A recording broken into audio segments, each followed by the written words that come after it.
For the last 4 months, I had been sleeping in a 10 by 10 room at the back of a house I helped pay for. And the whole time, they had absolutely no idea what I had already set in motion. Let me take you back to where this started, because none of this happened overnight. I spent 37 years working as a structural engineer. I built a career, raised a family, and did everything I was supposed to do.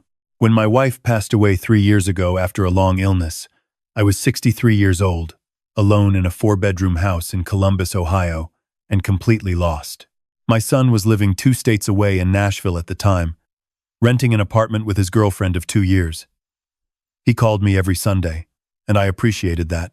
After his mother died, those calls got longer. He started mentioning how much he hated paying rent. And eventually, he came right out and said it. "Dad, why don't we all move in together? You've got the room. It'd save us money. And honestly, I'd feel better knowing you weren't alone out there." I want to be clear about something. I loved my son. I still do. He was a good kid who grew up into a decent man. Or at least I thought so. When he proposed moving in, I genuinely believed it came from a place of love.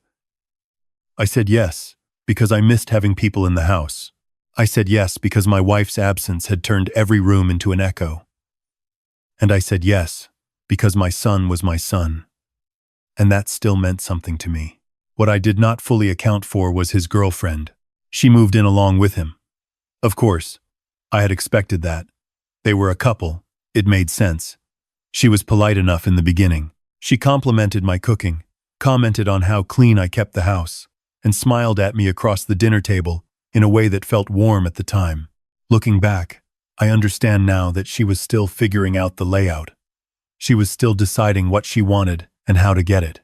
The first 6 months were fine. Not perfect, but fine. There were small adjustments, the kind you make when you go from living alone to sharing space. She rearranged the kitchen cabinets without asking, which annoyed me more than I let on. She started buying groceries that nobody had discussed, and then handing me half the bill, which I paid without complaint because I did not want friction. My son was working at a logistics company downtown. Long hours, sometimes weekends. She worked remotely, which meant she was home most of the day, while I was either out or in my workshop in the garage. Then they got engaged.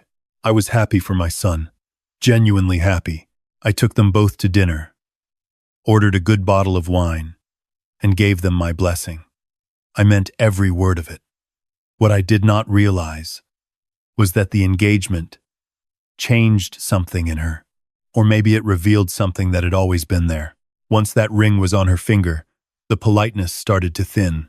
It began with comments about the house. "You know, if we're going to be a real family here, things need to reflect all of us, not just one person." She said this while looking at a photograph of my late wife on the mantel. I moved the photograph to my room that evening, without saying a word. Then it was the master bedroom. My bedroom had been my bedroom for 11 years. My wife and I had chosen everything in it together. The paint color, the furniture, the ceiling fan that wobbled slightly on the highest setting because she always liked the sound. It was not just a room to me. It was the last place that still felt like her. My daughter-in-law had decided she wanted it. She did not come to me directly at first. She went to my son. I only know this because I overheard them one evening when they thought I was in the garage. She was saying that the master bedroom had better light for her home office setup, that the ensuite bathroom made more sense for them as a couple, and that the room I was in, the second largest bedroom down the hall, was more than enough for a single person my age. My son said something I could not fully hear. She responded, and her voice was sharp, a tone I had not heard from her before. "This is our home too, and I need you to handle it." He came to me the next day. He stumbled through it badly. He talked about how they were starting a family now, how space was going to matter, how he hoped I understood.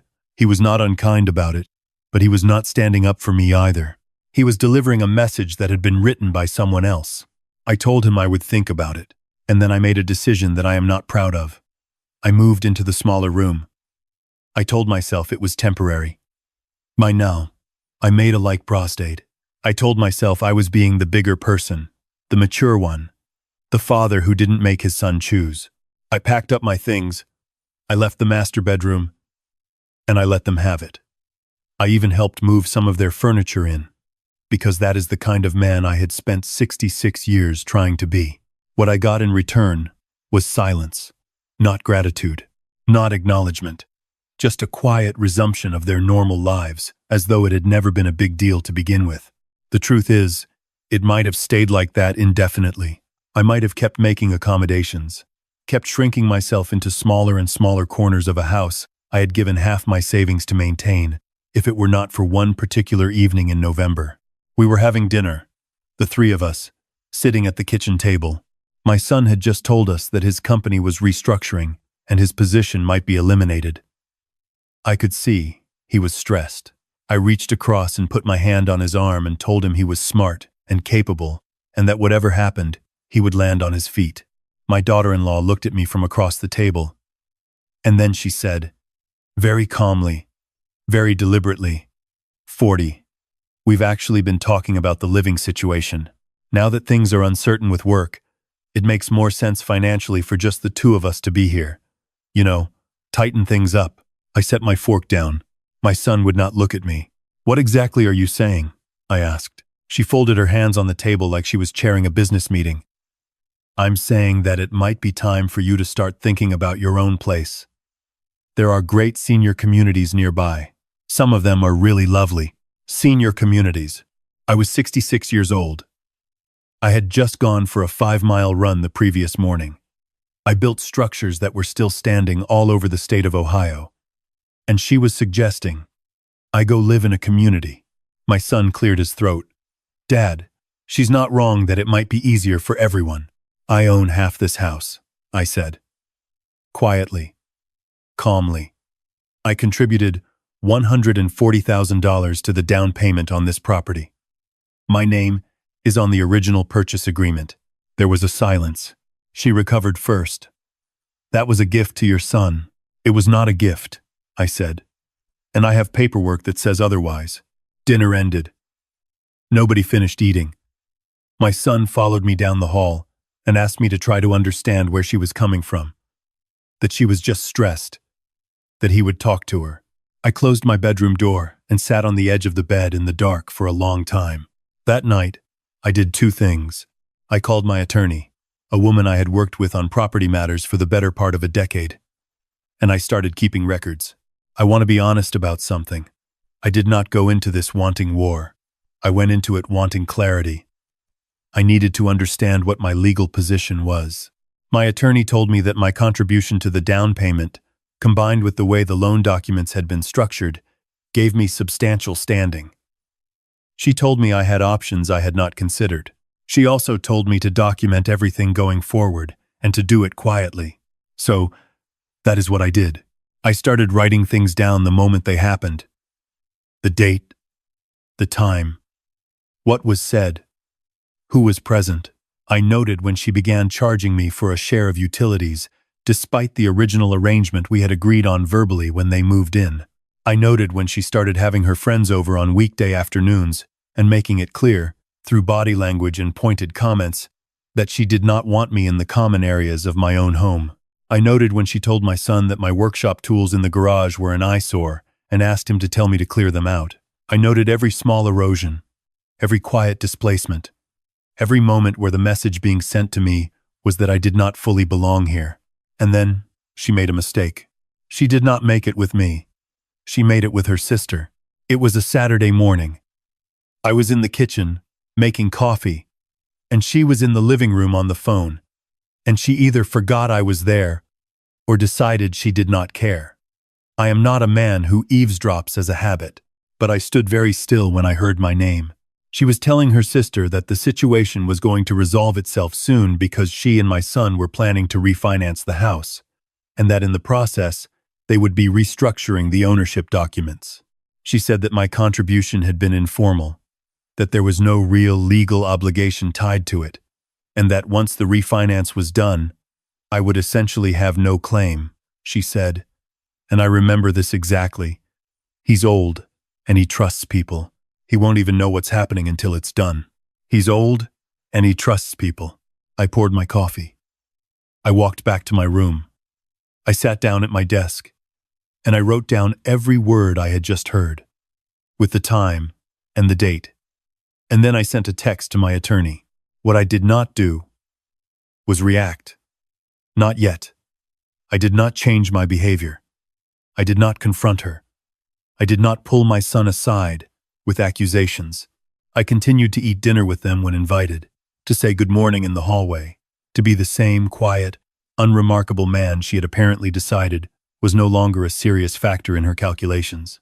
Meanwhile, my attorney was working. She confirmed what I already suspected. My name was not on the current deed, in a way that clearly reflected my financial contribution, largely because of how the original paperwork had been handled. However, I had receipts, bank transfers, and written correspondence from when the purchase was made that established the nature of my contribution as investment, not gift. She told me that if they attempted to refinance without my knowledge or consent, there were legal mechanisms available to me. She advised me to act before they did. I also did something else. I contacted a real estate agent.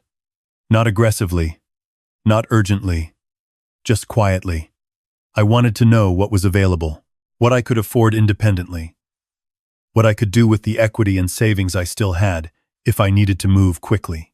The answer, it turned out, was quite a lot. In the meantime, things at home continued to escalate. My daughter-in-law had apparently decided that since the conversation at the dinner table had not produced immediate results, she needed to be more direct. She started leaving real estate listings on the kitchen counter, printed out, circled in pen. Senior apartments, independent living facilities. One of them was 45 minutes outside the city. I picked them up, looked at them, and set them back down without comment. My son said nothing. The Wednesday evening that finally ended it started simply enough. I had made dinner, which I still did several times a week out of habit, and, if I'm honest, because I needed something to do with my hands. My daughter-in-law came into the kitchen while I was cleaning up afterward. She poured herself a glass of water, and then she leaned against the counter and looked at me with an expression I can only describe as resolved. "I think we've let this go on long enough," she said. "I need you to make a decision. Either you figure out a plan to move out within the next 30 days, or we're going to have a much harder conversation." "What kind of conversation?" I asked. "The kind where we talk about the fact that this house isn't really working for you here anymore. That it might be better for everyone if we bought you out." "Bought me out?" I said slowly. "Yes. A fair number, based on the market. Enough for you to be comfortable." She had clearly rehearsed this. She was confident. And in that confidence, she said one more thing that she should not have said. "I've already spoken to a mortgage broker. We're moving forward regardless. I just thought you deserved a heads up." I thanked her for the heads up. I told her I would think about it. And then I went to my room and called my attorney and told her it was time. My attorney had been ready. She had prepared a formal notice that established my claim to the property, documented my financial contribution, and put both my son and his fiancée on legal notice that any attempt to refinance, sell, or transfer interest in the property without my consent would be contested. The notice was delivered to the house the following Monday by a courier. My daughter-in-law signed for it herself. I watched from the window of my room. I was already packed, not because I was running, because I had made my own plan. While she had been speaking to mortgage brokers, I had been working with my real estate agent. I had found a house, a 3-bedroom craftsman about 20 minutes from downtown, with a proper workshop space in the back and a covered porch that got the afternoon sun. I had put in an offer. That offer had been accepted. The closing was scheduled. What I had not told my son was any of this. He came to my room that afternoon, 30 minutes after the courier left. He had the notice in his hand, and he looked like someone had knocked the air out of him. "Dad, what is this?" "It's documentation of what I own," I said. "She is saying that you threatened her." I delivered a legal notice. "That is not a threat. That is information." He sat down on the edge of the chair near my desk, the same way he used to sit on the edge of my chair as a kid when he wanted to tell me something hard. He looked at the floor for a moment. Then, he looked at me. I didn't know she was talking to a mortgage broker, he said quietly. I know you didn't.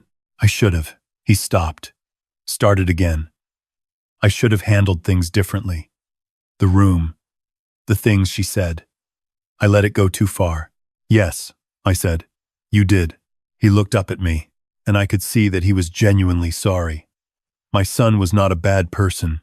He was a person who had made consistently poor choices over the previous year because he was trying to keep a woman happy, while also not wanting to face the possibility that that woman's interests and his father's interests were in direct conflict. What happens now? He asked. I told him everything. The legal notice. What it meant. What my rights were. What would happen if they proceeded with the refinance without my consent. I also told him about the house I had bought. I told him the closing date. He was quiet for a long time. You're just leaving, he finally said. I'm moving into a house I purchased, I said. That's not leaving. That's living. We can figure this out, Dad. You don't have to. I have already figured it out, I said. What I need you to understand is that I figured it out because I had to. Because nobody in this house was going to figure it out for me. I moved out on a Thursday morning in December. My son helped me load the truck. My daughter-in-law did not come out of the bedroom the entire morning. My son and I did not say much. But at the end, standing in the driveway, he hugged me for a long time and told me he was sorry. I told him I loved him and that I hoped he would do some thinking. The new house was everything I needed. The porch got the afternoon sun exactly as the listing had promised. I set up my workshop in the back within the first week, and on the second Saturday, I spent 6 hours building a cabinet I had been planning in my head for 2 years. There is a particular kind of peace that comes from working with your hands in a space that is entirely yours. I had forgotten what that felt like. The legal situation resolved itself in the months that followed. My daughter-in-law had in fact moved forward with the refinance application without disclosing my claim, which created a problem for her and for the mortgage broker who had proceeded without due diligence. My attorney handled it. In the settlement, my original contribution was formally recognized, and I received a payment that reflected both principal and appreciation. It was more than I had expected, enough to fully furnish the new house and put a significant amount away for the future. My son's relationship did not survive. I did not know that was coming, and I want to be honest that I did not wish for it. His fiancée left about 4 months after I moved out. From what my son told me, the engagement had been struggling well before any of this. The house situation was not the cause of the breakup, but I think it revealed things about who they each were under pressure that neither of them could ignore. He called me on a Sunday, the way he used to. He told me she was gone. He was quiet, and I could hear that he was hurting. And I listened. We talked for almost 2 hours. At the end of the call, he asked if he could come visit. I said yes. He came the following weekend. I made dinner. Nothing fancy. A roast I had been braising all afternoon. Potatoes. Green beans. From the garden I had planted along the south fence. We sat on the porch afterward with coffee. And the afternoon light came in low and golden the way it does in late spring. And for a while neither of us said anything. Just sat there together. He told me he had been thinking about what I had said the morning I left.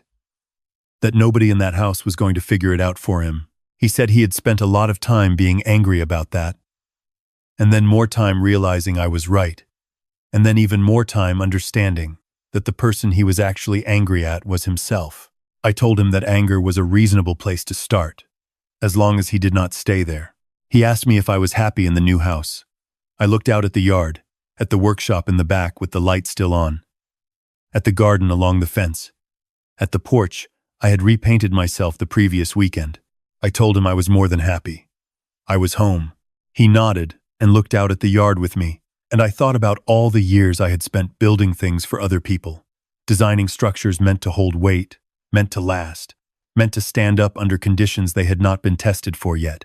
I thought about how long it had taken me, at 66 years old, to apply the same logic to my own life.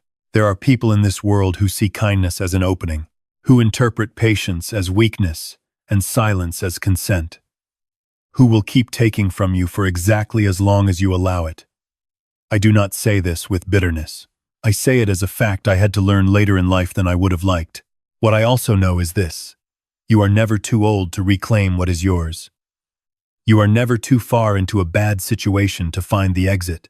And the most powerful thing you can do, when someone tells you that you are old, and you trust people, and you will not know what is happening until it is done, is to already know exactly what is happening and to have already decided what you are going to do about it.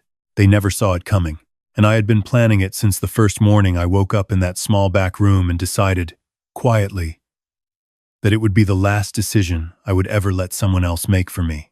If you are watching this and you recognize yourself in this story, whether you are the one being pushed into smaller and smaller corners of your own life, or whether you are a son or daughter who has let someone else lead you away from the people who built you, I want you to hear this. It is not too late. It is never too late. And if you found some truth in what I shared today, I hope you will stay around. There is more to come.